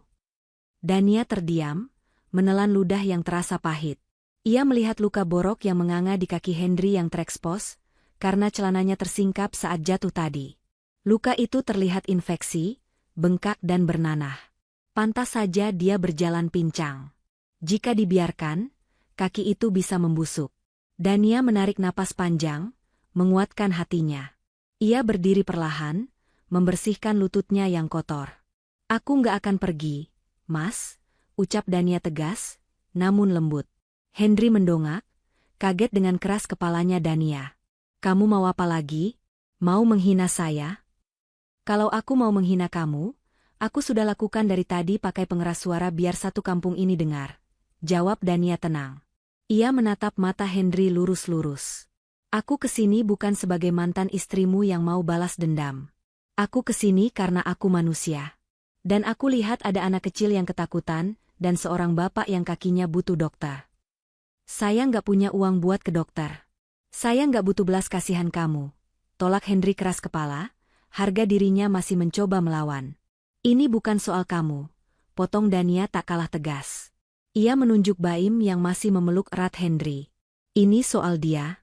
Kamu mau kakimu dipotong terus kamu nggak bisa kerja lagi? Terus anak ini mau makan apa? Sampah?" Kata-kata Dania menohok ulu hati Hendri. Ia terdiam 1000 bahasa. Logika itu tidak bisa dibantah. Ketakutan terbesarnya bukanlah kelaparan, tapi jika ia sakit dan tidak bisa merawat Baim. Dania membuka tas selempangnya, mengambil kotak P3K kecil yang selalu ia bawa, atau setidaknya tisu basah dan antiseptik yang ada. Ia kembali berjongkok, tapi kali ini ia menjaga jarak agar Hendri tidak merasa terancam. "Baim," panggil Dania lembut pada bocah itu, mencoba tersenyum meski hatinya perih. "Tante bukan orang jahat. Tante cuma mau obati kaki ayah biar ayah bisa jalan enak lagi. Baim maukan kaki ayah sembuh?" Baim menatap Dania ragu-ragu, lalu menatap ayahnya. "Ayah sakit." Hendri menghela napas panjang, bahunya merosot lemas. Ia menyerah. Ia tidak punya tenaga lagi untuk melawan takdir pertemuan ini. Rasa sakit di kakinya memang sudah tak tertahankan sejak kemarin. Perlahan, ia meluruskan kakinya yang sakit, membiarkan Dania melihat betapa parah kondisinya. "Silakan," bisik Hendri pasrah, suaranya nyaris tak terdengar. "Silakan kalau itu bisa bikin kamu puas melihat betapa hancurnya aku." Dania tidak menjawab sindiran itu. Dengan telaten, ia mulai membersihkan luka di kaki mantan suaminya itu. Tangan yang dulu sering dipuji Hendri karena halus dan cantik, kini tanpa ragu menyentuh kulit borok yang menjijikkan. Tidak ada rasa jijik di wajah Dania, hanya keseriusan. Dalam keheningan senja di pinggir tumpukan sampah itu, dinding permusuhan itu perlahan retak. Hendri menatap puncak kepala Dania yang sedang menunduk mengobati kakinya. Ingatan masa lalu berputar kembali. Dulu, saat Dania sakit demam, Hendri bahkan enggan mengompresnya dan menyuruh pembantu yang melakukannya. Kini, wanita yang ia buang itu justru merawat luka busuk di kakinya tanpa diminta. Air mata Hendri kembali menetes, tapi kali ini dalam diam. Rasa malu itu perlahan berganti menjadi rasa penyesalan yang begitu dalam hingga rasanya meremukan tulang-tulangnya. "Maaf," Satu kata itu lolos dari bibir Henry tanpa sadar. Dania berhenti sejenak, tangannya memegang perban. Ia mendongak menatap Henry. Mata mereka bertemu dalam jarak dekat. Nanti saja ngomongnya, Mas. Lukanya harus ditutup dulu, kata Dania pelan, lalu kembali fokus pada pekerjaannya. Namun Henry bisa melihat, tangan wanita itu sedikit gemetar. Pertemuan ini bukan akhir dari segalanya, melainkan awal dari pembukaan kotak Pandora masa lalu yang selama ini terkunci rapat. Dania tahu, setelah luka fisik ini dibalut, masih ada luka batin yang harus dibicarakan. Tentang Fala, tentang kebangkrutan, dan tentang bagaimana Henry bisa berakhir di tempat ini bersama Baim. Matahari sudah sepenuhnya tenggelam, menyisakan langit gelap yang hanya diterangi oleh lampu jalanan yang remang-remang di kejauhan. Di depan gubuk kardus itu, Dania baru saja selesai melilitkan perban terakhir di kaki Henry. Ia merapikan peralatan P3K-nya dan memasukkannya kembali ke dalam tas. Suasana canggung menyelimuti mereka berdua, lebih pekat daripada kabut malam. Baim, bocah kecil itu, sudah tertidur pulas di atas tikar di dekat pintu gubuk. Perutnya yang kenyang karena roti dan susu, ditambah angin malam yang sejuk, membuatnya terlelap cepat, seolah tidak peduli dengan drama orang dewasa yang sedang terjadi di hadapannya. Terima kasih, Bu, ucap Henry pelan, matanya menatap perban putih yang kini membungkus betisnya yang kotor. Rasanya sudah lama sekali ia tidak merasakan sentuhan manusiawi seperti ini. Ibu tidak perlu repot-repot begini sebenarnya. Saya tidak pantas menerimanya. Dania menghela napas panjang, lalu duduk di sebuah bangku kayu reot di seberang Henry, tidak peduli debu akan mengotori celananya. Ia menatap lurus ke mata mantan suaminya. Sekarang cerita, Mas, tagih Dania dengan suara datar namun menuntut. Jangan ada yang ditutupi lagi. Aku mau tahu semuanya. Kenapa kamu bisa berakhir di tempat sampah ini? Dan di mana perempuan itu? Di mana Fala? Mendengar nama Fala disebut, wajah Henry menegang. Rahangnya mengeras, ada kilatan amarah yang bercampur dengan rasa sakit yang mendalam di matanya. Ia menunduk, memainkan jemarinya yang kasar. Dia pergi, Bu, jawab Henry lirih. Dia pergi membawa semua sisa uangku saat aku sedang sekarat. Henry mulai bercerita. Suaranya serak, sesekali terhenti karena menahan isak tangis yang tertahan di tenggorokan. Ia menceritakan bagaimana setahun setelah mengusir Dania, hidupnya terasa seperti di surga. Bisnis lancar, uang mengalir deras, dan Fala memperlakukannya bak raja. Namun, itu semua ternyata hanya ilusi. Aku buta, Bu. Aku terlalu mencintai dia sampai aku lupa logika. Aku Henry pahit. Dia mengenalkan aku pada investasi tambang itu. Katanya untungnya besar. Aku pertaruhkan semuanya. Rumah, ruko, tanah warisan orang tua, semuanya aku jual dan gadaikan demi modal itu. Aku pikir, ini demi masa depan kami dan Baim. Dania mendengarkan dengan seksama, tangannya mengepal erat menahan emosi. Kebodohan Henry memang luar biasa, tapi kekejaman Fala jauh lebih mengerikan. Ternyata itu jebakan, lanjut Henry, suaranya mulai bergetar. Saat uang sudah masuk semua, orang yang bawa uang itu kabur. Polisi bilang itu sindikat. Dan saat aku pulang ke rumah dengan keadaan panik, mau ngadu ke Fala, rumah sudah kosong. Henry mengangkat wajahnya, menatap Dania dengan mata yang basah. Lemari baju dia kosong. Bu, brankas di kamar tidur sudah terbuka dan isinya ludes. Perhiasan, jam tangan, uang tunai darurat semuanya dia bawa. Dia kabur dengan laki-laki lain, selingkuhannya yang ternyata jadi otak penipuan itu. Biadab, desis Dania tanpa sadar. Tapi bukan itu yang paling sakit. Bu, sambung Henry, air matanya menetes lagi. Ia menoleh ke arah Baim yang sedang tidur. Yang paling sakit adalah dia meninggalkan Baim. Dania terhenyak. Maksud kamu? Saat aku masuk ke kamar Baim, anak itu sedang menangis di boks bayinya. Popoknya penuh, dia kelaparan. Di sebelahnya ada secari kertas. Henry tersenyum miris, senyum yang penuh luka. Tulisannya singkat, aku nggak mau bawa beban. Urus anakmu sendiri. Aku mau hidup bebas. Hening. Dania merasa darahnya mendidih. Bagaimana mungkin seorang ibu tega menyebut anaknya sendiri sebagai beban dan membuangnya begitu saja? Saat itu dunia aku runtuh. Bu, Henry melanjutkan ceritanya. Debt collector datang menyita rumah. Polisi datang memeriksa. Aku nggak punya apa-apa lagi selain baju di badan dan bayi yang menangis terus. Teman-teman yang dulu sering aku traktir, semuanya menghilang. Saudara-saudara menjauh karena takut ikut ditagih utang. Aku sendirian. Kenapa kamu nggak serahkan anak itu ke panti asuhan? Tanya Dania tajam, menguji hati mantan suaminya. Bukankah dia anak dari wanita yang sudah menghancurkan hidupmu? Lihat wajahnya, dia mirip Fala, kan? Apa kamu nggak benci melihat dia? Pertanyaan itu membuat Henry terdiam sejenak. Ia menatap wajah polos Baim dengan tatapan yang sulit diartikan. Ada kesedihan, tapi juga ada kasih sayang yang besar di sana. Awalnya aku berpikir begitu, Bu, jujur Henry. Jujur, hari-hari pertama kami di jalanan, saat aku harus tidur di emperan toko dan Baim rewel minta susu, aku sempat berpikir mau menaruh dia di depan panti asuhan. Aku benci ibunya. Aku benci nasibku. Dan melihat Baim, rasanya seperti melihat bukti kebodohanku sendiri. Henry menarik napas dalam, lalu menghembuskannya perlahan. Tapi saat aku mau tinggalkan dia, tangan kecilnya menggenggam jariku. Bu. Dia menatapku sambil tersenyum, padahal dia lagi lapar. Saat itu aku sadar. Henry menatap Dania lekat-lekat. Aku sudah berbuat dosa besar sama ibu. Aku sudah jadi suami yang jahat, yang membuang istri setia demi wanita iblis. Tuhan sudah menghukum aku dengan mengambil semua hartaku. Suara Henry merendah, penuh penyesalan.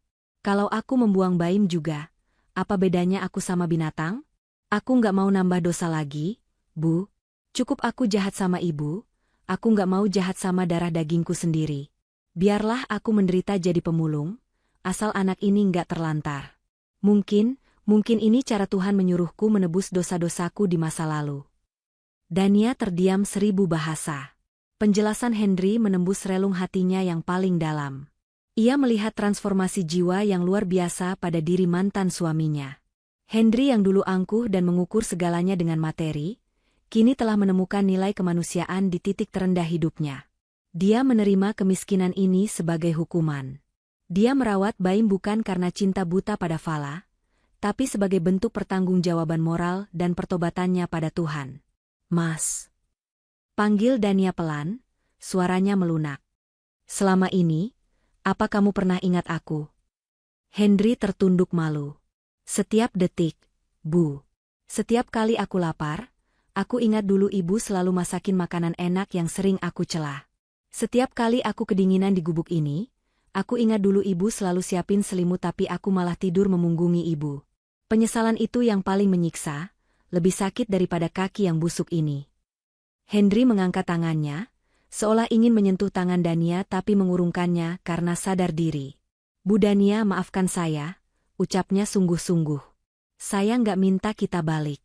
Saya sadar diri, saya cuma sampah sekarang. Tapi tolong maafkan kesalahan saya dulu. Biar hati saya tenang, biar kalau saya mati nanti, saya nggak bawa beban rasa bersalah ini. Dania menatap laki-laki yang menangis di hadapannya itu. Kebencian yang dulu membara di dadanya perlahan padam, tersiram oleh air mata ketulusan Henry. Dania menyadari, dendam hanya akan menyakiti dirinya sendiri. Melihat Henry menderita seperti ini saja sudah cukup membuktikan bahwa keadilan Tuhan itu ada. Tidak perlu lagi ia menambah beban dengan menyimpan amarah. Aku sudah memaafkan kamu, Mas, ucap Dania tenang. Henry mendongak, tak percaya. Benarkah? Iya. Sejak aku lihat kamu suapin Baim tadi, aku tahu kamu sudah berubah. Kamu bukan lagi Henry yang dulu menyakiti aku. Kamu sekarang cuma seorang ayah yang berusaha bertahan hidup, kata Dania bijak. Tangis Henry pecah lagi, kali ini bukan tangis kepedihan, melainkan tangis kelegaan. Beban berat yang menghimpit dadanya selama 3 tahun terakhir seakan diangkat. Pengampunan dari Dania adalah satu-satunya hal yang ia butuhkan untuk berdamai dengan dirinya sendiri. Namun, Dania belum selesai. Ia bangkit berdiri, menatap sekeliling lingkungan kumuh itu dengan tatapan prihatin. Tapi memaafkan bukan berarti aku membiarkan kamu hidup begini terus. Mas, ucap Dania tegas. Terutama buat Baim. Dia nggak salah apa-apa. Dia nggak pantas tidur di samping tumpukan sampah. Hendri menyeka air matanya, menatap Dania bingung. Maksud ibu? Besok aku akan datang lagi, kata Dania sambil merapikan pakaiannya. Aku nggak akan bawa kamu pulang ke rumahku, jangan salah paham. Kita sudah selesai sebagai suami istri. Tapi aku akan bantu kamu sebagai sesama manusia. Aku mau Baim punya masa depan. Hendri ternganga. Ia ingin menolak, harga dirinya yang tersisa ingin berkata, tidak. Tapi saat ia melirik Baim yang tidur meringkuk kedinginan, kata-kata penolakan itu tertelan kembali. Istirahatlah, Mas. Jaga kakimu jangan sampai kena air kotor lagi, pesan Dania sebelum berbalik pergi meninggalkan gubuk itu. Dania berjalan keluar dari gang sempit itu dengan langkah yang jauh lebih ringan. Ia merasa lega. Sangat lega. Ternyata memaafkan itu jauh lebih indah daripada membenci. Malam itu, di bawah langit Jakarta yang kelabu, Dania belajar bahwa kemenangan sejati bukanlah saat melihat musuhmu hancur, tapi saat kamu mampu mengulurkan tangan pada orang yang pernah menghancurkanmu. Mobil sedan hitam mewah itu meluncur membelah keheningan malam Jakarta, meninggalkan kawasan kumuh yang baunya masih menempel samar di indera penciuman Dania. Di dalam mobil, suasana terasa begitu berat. Hanya suara deru mesin dan AC yang terdengar. Sari, yang duduk di kursi depan, sesekali melirik bosnya lewat kaca spion tengah dengan tatapan gelisah. Ada ribuan kata yang ingin ia muntahkan, namun ia menahannya karena melihat wajah Dania yang tampak lelah dan merenung. Akhirnya, Sari tidak tahan lagi. Bu Dania, panggil Sari pelan, memecah kesunyian. Maaf kalau saya lancang. Tapi, apa ibu yakin dengan keputusan ibu tadi? Maksud saya, ibu benar-benar mau membantu Pak Hendri. Dania mengalihkan pandangannya dari jendela, menatap punggung kursi asistennya itu. Kenapa, Sar? Kamu pikir aku bodoh? Bukan begitu, Bu, sangkal Sari cepat, memutar badannya sedikit ke belakang. Saya cuma takut ibu dimanfaatkan lagi. Ibu ingatkan betapa jahatnya dia dulu? Dia mengusir ibu saat hujan deras, dia menghina orang tua ibu, dia bahkan bilang ibu mandul dan gak berguna. Apa orang seperti itu pantas dapat belas kasihan? Dania tersenyum tipis. Senyum yang sulit diartikan. Ia menyandarkan kepalanya ke jok mobil. Kata-kata Sari benar adanya. Luka itu memang pernah ada, menganga lebar dan bernanah selama bertahun-tahun. Dendam adalah bahan bakar yang membuat Dania bekerja keras siang malam, hingga bisa sesukses ini. Ia ingin membuktikan pada Hendri bahwa ia bisa berdiri di atas kakinya sendiri. Aku ingat semuanya, Sar. Sangat ingat, jawab Dania tenang. Rasa sakit waktu dia lempar koper aku ke halaman, rasa malunya waktu dia gandeng perempuan itu di depan aku, itu nggak akan pernah hilang 100%. Lalu kenapa? Kejar Sari, nadanya sedikit emosional karena ia adalah saksi hidup penderitaan Dania dulu.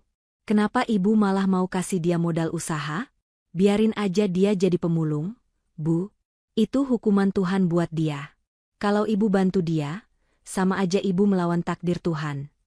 Dania menghela napas panjang. Ia memejamkan matanya sejenak, membayangkan wajah Baim yang polos dan tatapan Hendri yang penuh penyesalan tadi. Kamu tahu, Sar? Tadi waktu aku lihat dia makan roti sisa demi anaknya, aku sadar satu hal, ucap Dania lirih. Tuhan memang sedang menghukum dia. Tapi Tuhan mempertemukan aku sama dia hari ini bukan tanpa alasan. Mungkin Tuhan mau menguji aku juga. Apakah aku sudah benar-benar naik kelas sebagai manusia, atau aku masih sama rendahnya dengan dia yang dulu? Sari terdiam, mencerna kata-kata bosnya. Kalau aku biarkan dia menderita padahal aku mampu menolong, apalagi ada anak kecil yang gak berdosa di sana, apa bedanya aku sama dia dan Fala? Lanjut Dania. Aku gak mau jadi pendendam. Sar, dendam itu racun. Kalau aku simpan terus, aku yang mati pelan-pelan. Dengan memaafkan dan membantu dia, aku justru membebaskan diriku sendiri. Aku mau tidur nyenyak malam ini tanpa dihantui rasa bersalah, karena membiarkan seorang anak kecil kelaparan. Sari menunduk. Matanya berkaca-kaca. Ia kagum pada kebesaran hati wanita di hadapannya ini. Ibu memang terlalu baik. Saya cuma nggak mau ibu sakit hati lagi. Nggak akan, Sar. Aku bantu dia bukan karena cinta. Rasa cinta itu sudah mati, tegas Dania, matanya menyorot tajam. Aku bantu dia sebagai sesama manusia. Setelah dia mandiri, urusan kita selesai. Aku nggak akan rujuk sama dia. Keesokan harinya, di kantornya yang megah di lantai 20, Dania tidak bisa fokus pada pekerjaannya. Pikirannya sibuk merancang rencana. Ia tidak ingin memberikan uang tunai begitu saja kepada Henry. Uang tunai bisa habis dalam sekejap, atau malah membuat Henry kembali manja dan tidak mau berusaha. Dania ingin memberikan kail, bukan ikan. Ia ingin mengembalikan harga diri Henry sebagai seorang ayah yang bisa menafkahi anaknya dengan cara yang halal dan layak. Dania memanggil Sari ke ruangannya. Sar, tolong carikan info ruko kecil atau kios yang disewakan, perintah Dania sambil membuka tabletnya.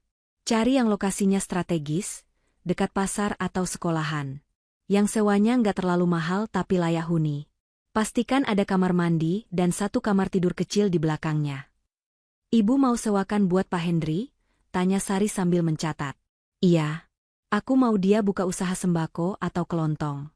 Itu usaha yang perputarannya cepat dan pasti dibutuhkan orang. Dia nggak perlu skill khusus, cuma perlu ketelitian, dan aku tahu Henry orangnya teliti kalau soal uang. Jelas Dania. Baik, Bu. Ada lagi. Satu lagi, tambah Dania. Hubungi supplier langganan kita yang biasa suplai sembako buat charity kantor. Bilang aku mau pesan paket lengkap isi warung. Beras, minyak, gula, mie instan, semuanya. Siapkan pengirimannya lusa. Sari mengangguk patuh, namun kemudian ia ragu-ragu bertanya. Bu, apa ibu nggak takut Pak Henry tersinggung? Harga diri laki-laki itu tinggi, Bu. Apalagi menerima bantuan dari mantan istri yang dulu dia hina. Dania beranjak dari kursi kerjanya, berjalan menuju jendela kaca besar yang menampilkan pemandangan kota Jakarta. Ia teringat tatapan Henry semalam. Tatapan yang sudah kehilangan kesombongannya. Dia sudah nggak punya kesombongan itu lagi. Sar, dia sudah hancur. Justru tugas kita adalah membangunkan lagi rasa percaya dirinya. Bukan sebagai pengusaha kaya, tapi sebagai ayah yang bertanggung jawab. Aku akan bicara sama dia. Aku akan pastikan dia menerima ini bukan sebagai sedekah, tapi sebagai pinjaman lunak atau investasi yang harus dia pertanggungjawabkan. Biar dia merasa tetap punya harga diri. Sore harinya, setelah jam kantor usai, Dania tidak langsung pulang. Ia meminta sopirnya mengantar ke sebuah kawasan pasar tradisional yang cukup ramai di pinggiran kota, namun jauh lebih layak daripada tempat tinggal Henry sekarang. Sari sudah menemukan sebuah kios kecil bercat biru yang cukup bersih. Kios itu kosong. Ada satu kamar kecil di belakang dan kamar mandi dalam. Sederhana, tapi surga jika dibandingkan gubuk kardus di bantaran kali. Dania berdiri di depan kios itu, membayangkan Baim bermain di terasnya yang aman, dan Henry melayani pembeli di balik etalase. Tidak ada lagi bau sampah, tidak ada lagi atap bocor. Ini sempurna, gumam Dania. Namun, keraguan sempat menyelinap di hati Dania. Apakah ini terlalu berlebihan? Apakah orang-orang akan menganggapnya bodoh karena menolong mantan suami yang berkhianat? Suara-suara sumbang dari masa lalu seolah berbisik. Biarkan dia membusuk. Dania. Dia pantas mendapatkannya. Dania menggelengkan kepalanya kuat-kuat, mengusir bisikan setan itu. Ia teringat wajah almarhum ibunya. Ibunya selalu mengajarkan bahwa membalas kejahatan dengan kebaikan adalah bentuk balas dendam yang paling elegan dan menyakitkan bagi musuh, sekaligus paling mulia di mata Tuhan. Saya ambil kios ini, Sar. Bayar sewanya untuk 2 tahun ke depan, putus Dania tegas. Siap, Bu. Dalam perjalanan pulang, Dania merasa dadanya jauh lebih ringan. Gejolak batin yang sempat membuatnya ragu kini perlahan mereda. Ia sadar, apa yang ia lakukan ini adalah penutup yang sempurna untuk masa lalunya. Ia tidak lagi menjadi korban. Ia adalah pemenang. Dan seorang pemenang sejati adalah mereka yang mampu mengangkat orang yang kalah, bukan menginjaknya semakin dalam. Dania mengeluarkan ponselnya, menatap layar yang gelap. Besok adalah hari eksekusi. Ia akan mendatangi gubuk itu lagi untuk terakhir kalinya, membawa tiket kehidupan baru bagi Henry dan Baim. Ia siap menghadapi segala kemungkinan, termasuk jika Henry menolak karena malu. Tapi Dania sudah berjanji pada dirinya sendiri, ia tidak akan pulang sebelum Baim mendapatkan tempat tidur yang layak. Tunggu tante ya, Baim, bisik Dania pelan. Besok kamu gak perlu takut tikus lagi. Siang itu, matahari bersinar terik seolah ingin melelehkan atap-atap seng di pemukiman kumuh itu. Dania melangkah pasti melewati gang sempit yang kini sudah mulai dihafalnya. Di belakangnya, Pak Sopir dan Sari mengikuti dengan membawa beberapa kardus besar. Kehadiran mereka menarik perhatian warga sekitar. Ibu-ibu yang sedang mencuci di pinggir kali berbisik-bisik, anak-anak kecil berhenti bermain bola plastik untuk menonton rombongan orang kaya yang masuk ke wilayah mereka. Dania tidak mempedulikan tatapan-tatapan itu. Matanya terkunci lurus ke arah gubuk kardus di ujung jalan. Hatinya sudah bulat. Hari ini, ia akan mengubah takdir dua manusia malang di sana. Sesampainya di depan gubuk, Dania melihat Henry sedang duduk di tanah, sibuk memilah botol plastik sesuai warnanya. Kaki kanannya yang kemarin diperban Dania kini dibungkus plastik kresek, agar tidak kotor terkena tanah. Baim duduk di sebelahnya, bermain-main dengan tutup botol bekas seolah itu adalah mainan paling seru di dunia. Mas Henry, panggil Dania datar. Henry tersentak kaget. Botol di tangannya terjatuh. Ia mendongak, menyipitkan mata karena silau matahari, lalu buru-buru berusaha berdiri meski agak sempoyongan. Rasa malu langsung menyergap wajahnya saat melihat Dania datang lagi, kali ini membawa pasukan. Bu Dania? Gumam Henry. Suaranya tercekat. Ia menepuk-nepuk celananya yang kotor, mencoba terlihat sedikit lebih sopan meski percuma. Ada apa lagi ibu kesini? Saya pikir urusan kita sudah selesai kemarin. Dania tidak menjawab pertanyaan itu. Ia menoleh ke arah sopirnya. Pak, taruh kardusnya di sini dulu. Lalu ia kembali menatap Henry dengan tatapan tajam namun tidak memusuhi. Kemas barang-barangmu, Mas. Sekarang, perintah Dania singkat. Henry mengerutkan kening, bingung. Maksud ibu? Kemas mau kemana? Saya nggak diusir warga, kan? Bukan diusir warga, tapi aku yang minta kamu pergi dari sini, jawab Dania tegas. Aku sudah sewakan tempat yang layak buat kamu dan Baim. Ada kios kecil di pasar yang bisa kamu pakai buat usaha, ada kamar tidurnya, ada kamar mandinya. Jauh lebih manusiawi daripada kandang kardus ini. Hening sejenak. Angin membawa bau sampah yang menyengat, kontras dengan tawaran, surga, yang baru saja diucapkan Dania. Bukannya senang, wajah Henry justru berubah keruh. Ia menggeleng perlahan, lalu mundur selangkah. Enggak, Bu. Saya nggak bisa terima.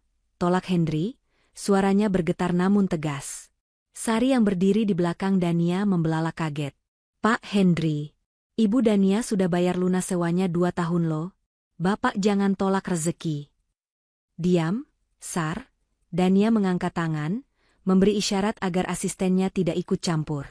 Ia menatap Henry lagi. Kenapa, Mas?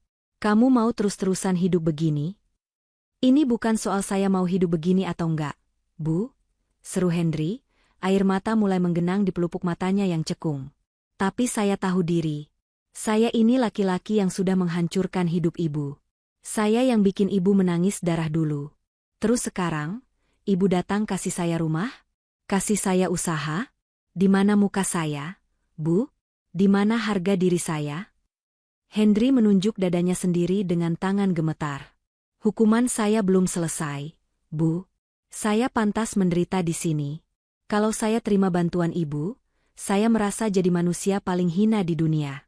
Memanfaatkan kebaikan mantan istri yang dulu saya buang? Tidak. Biarkan saya begini saja. Dania menghela napas panjang. Ia sudah menduga reaksi ini. Ego laki-laki, ditambah rasa bersalah yang menggunung, membuat Henry merasa tidak berhak bahagia. Dania melangkah maju, mempersempit jarak di antara mereka. Ia tidak menggunakan nada tinggi, tapi suaranya penuh penekanan yang menusuk. Kamu pikir aku melakukan ini karena aku masih cinta sama kamu? Atau karena aku mau pamer kalau aku kaya? Tanya Dania dingin. Jangan kepedean, Mas. Dania menunjuk Baim yang kini berdiri ketakutan memeluk kaki ayahnya. Lihat anak itu, perintah Dania. Lihat Baim. Dia nggak tahu apa-apa soal dosa bapaknya. Dia nggak tahu apa-apa soal perselingkuhan ibunya. Dia cuma anak kecil yang butuh tempat tidur bersih, butuh makanan bergizi, dan butuh sekolah. Henry menunduk, tidak berani menatap wajah anaknya. Kalau kamu menolak bantuan ini cuma karena gengsi atau karena kamu merasa pantas dihukum, itu artinya kamu egois, Mas, sentak Dania. Kalimat itu menampar kesadaran Henry. Kamu mengorbankan masa depan anakmu sendiri demi menebus rasa bersalahmu.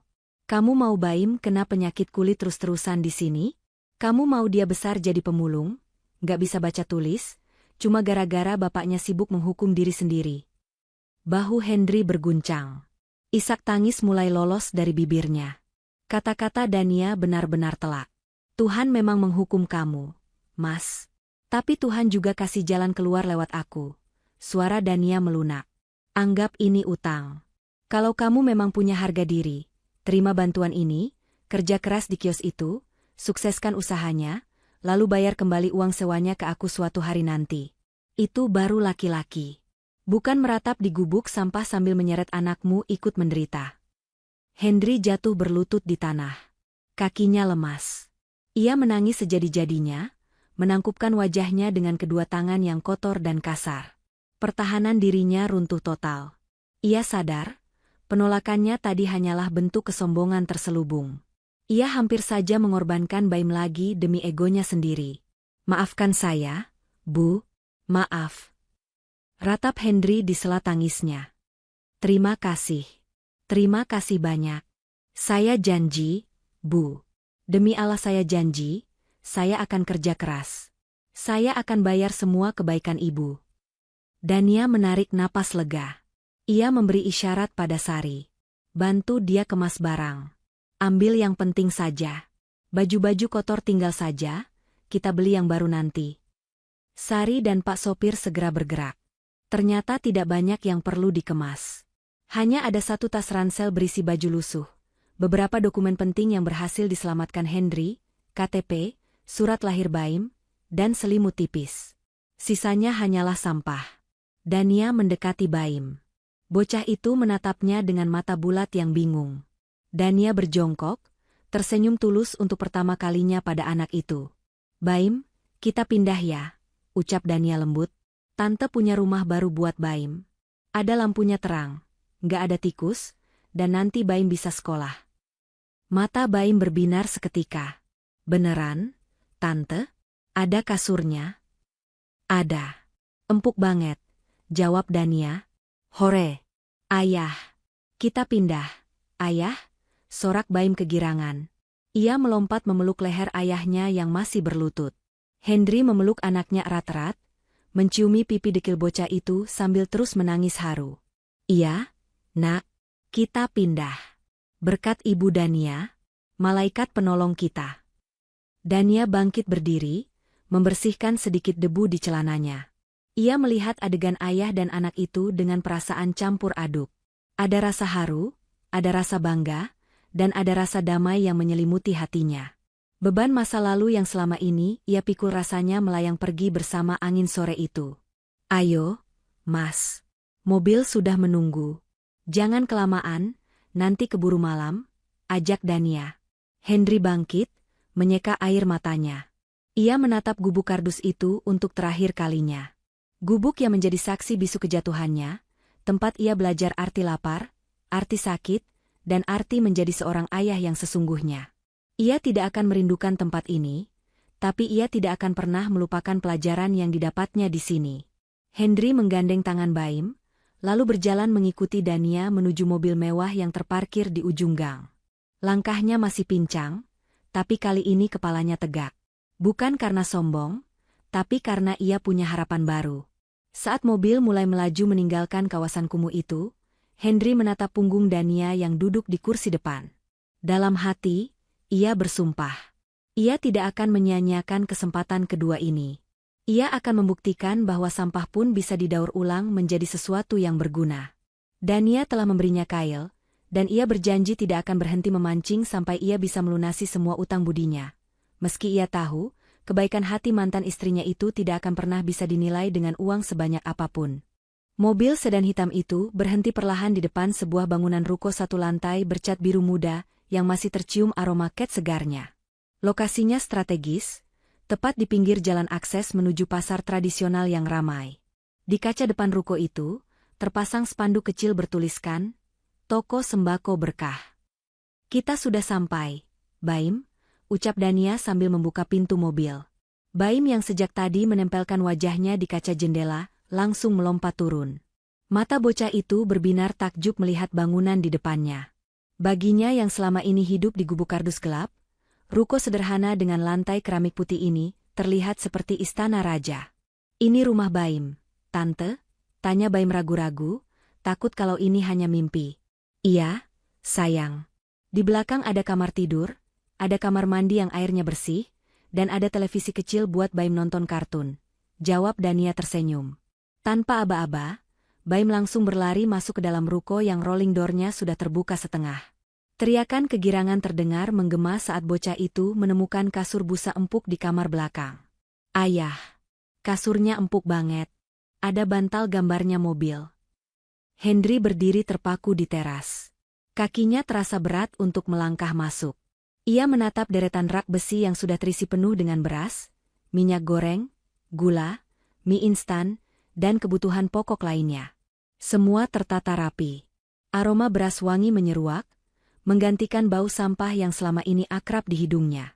"Masuklah, Mas," tegur Dania yang berdiri di sampingnya.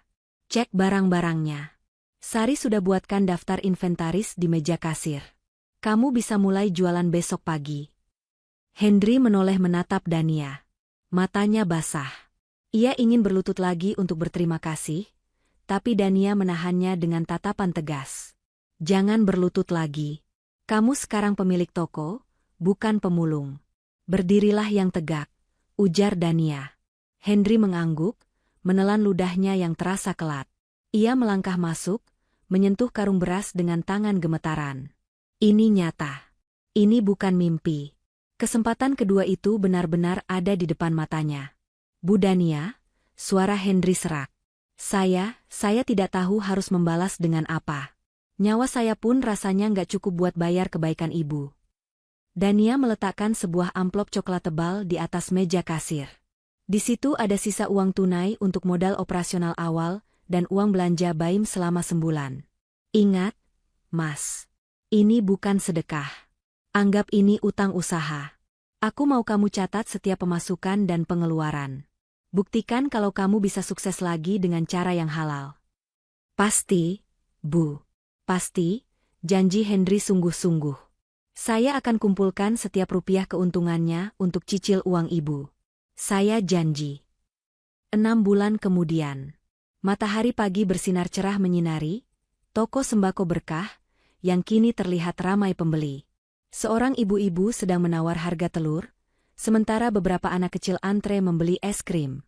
Di balik meja kasir, seorang laki-laki berpenampilan rapi dengan kemeja batik sederhana tampak sibuk namun cekatan melayani pelanggan. Itu Hendri. Tidak ada lagi jejak pemulung kusam di wajahnya.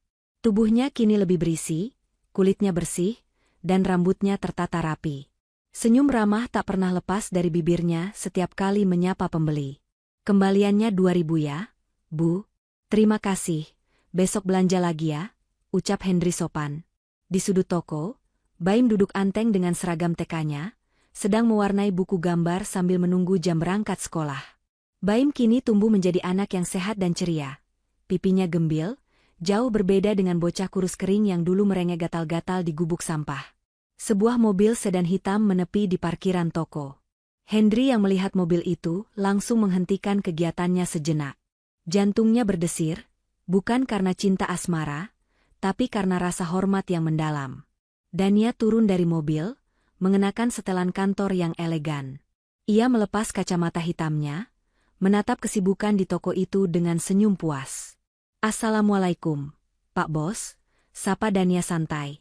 Hendri buru-buru keluar dari balik meja kasir, menyambut Dania dengan sikap hormat. Waalaikumsalam, Bu Dania. Masya Allah, mampir Bu, mau minum apa? Dingin atau hangat? Nggak usah repot-repot, Mas. Aku cuma lewat mau ke proyek, sekalian mau lihat Baim, tolak Dania halus. Baim yang mendengar suara Dania langsung berlari dan memeluk kaki wanita itu. Tante Dania ah. Dania tertawa renyah, mengusap kepala Baim sayang. Halo jagoan. Wah, ganteng banget pakai seragam. Belajar yang pinter ya. Hendri menatap interaksi itu dengan mata berkaca-kaca. Ia kemudian merogoh laci kasir, mengambil sebuah amplop putih yang sudah ia siapkan sejak lama. Dengan tangan sedikit gemetar karena gugup, ia menyodorkan amplop itu pada Dania. Bu, ini cicilan pertama saya, ucap Hendri. Mungkin jumlahnya belum seberapa dibanding total modal yang ibu kasih. Tapi ini murni hasil keuntungan bersih bulan ini. Tolong diterima, Bu. Dania menatap amplop itu, lalu menatap mata Hendri. Ia melihat kilatan harga diri yang telah pulih di sana. Hendri tidak lagi meminta, tapi memberi. Dania tersenyum, menerima amplop itu. Aku terima, Mas. Aku bangga sama kamu. Kamu membuktikan kalau kamu laki-laki yang bisa dipegang omongannya. Ini semua berkat Ibu, kata Hendri tulus.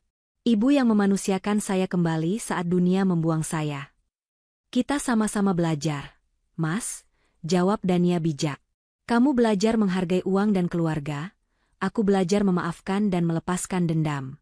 Kita impas. Suasana hening sejenak, namun terasa hangat dan damai. Tidak ada lagi ketegangan masa lalu. Tidak ada lagi sakit hati. Yang tersisa hanyalah hubungan baik antara dua manusia dewasa yang telah berdamai dengan takdir masing-masing. Ya sudah, aku pamit dulu ya. Lanjutkan kerjamu. Jaga Baim baik-baik. Pamit Dania. Siap, Bu. Hati-hati di jalan. Dania kembali masuk ke mobilnya. Saat mesin dinyalakan, ia melihat dari kaca spion, Hendri melambaikan tangan dengan wajah penuh senyum, sementara Baim melompat-lompat riang di sampingnya. Pemandangan itu begitu indah. Dania menyandarkan punggungnya, menarik napas dalam-dalam dan menghembuskannya perlahan. Dadanya terasa lapang. Sangat lapang. Balas dendam terbaik ternyata bukanlah melihat mantan suami hancur lebur, melainkan melihatnya menjadi manusia yang lebih baik berkat sedikit uluran tangan kita. Hari ini, Dania sadar ia telah memenangkan pertarungan terbesar dalam hidupnya, menaklukkan egonya sendiri. Ia menyetir mobilnya menjauh, meninggalkan masa lalu di spion belakang, dan menyongsong masa depan dengan hati yang benar-benar merdeka. Pesan moral, balas dendam terbaik bukanlah dengan membalas rasa sakit, melainkan dengan memberikan pengampunan dan kesempatan kedua. Membantu orang yang pernah menyakiti kita bukan berarti kita lemah, melainkan bukti bahwa hati kita jauh lebih luas daripada kesalahan mereka. Terkadang, Tuhan mematahkan hati kita agar kita belajar cara menyembuhkan hati orang lain.